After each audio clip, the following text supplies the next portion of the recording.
বন্ধুরা, ঢাকার চিঠি অনুষ্ঠানে আপনাদের স্বাগত জানাচ্ছি। বর্ষা এলেই বাংলার নদ নদী, খালবিল ও হাওর অঞ্চলে নতুন প্রাণ ফিরে পায়।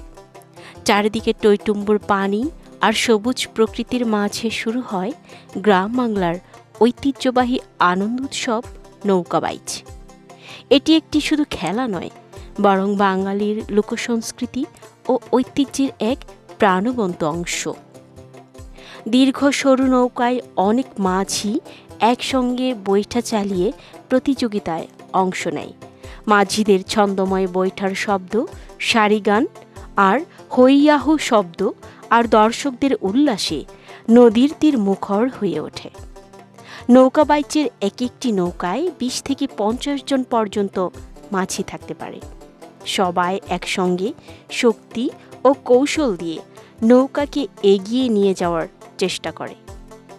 বর্ষাকালে নদীতে পর্যাপ্ত পানি থাকায় এই প্রতিযোগিতার আয়োজন করা সহজ হয়।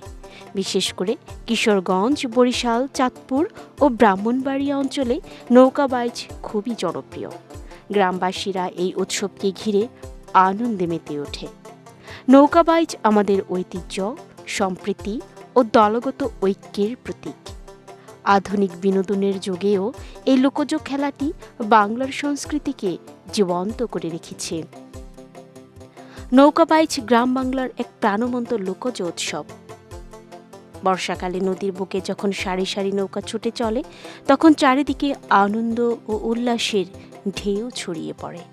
নদীর দুই তীরে হাজারো মানুষ ভিড় জমায় এই প্রতিযোগিতা দেখার জন্য। শিশু থেকে বৃদ্ধ সবাই উৎসবের আনন্দে মেতে ওঠে। বন্ধুরা, নৌকাবাইচ আমাদের ঐতিহ্য ও সংস্কৃতির গর্ব। এই উৎসব মানুষের মধ্যে ভ্রাতৃত্ব, ঐক্য ও আনন্দের বার্তা ছড়িয়ে দেয়।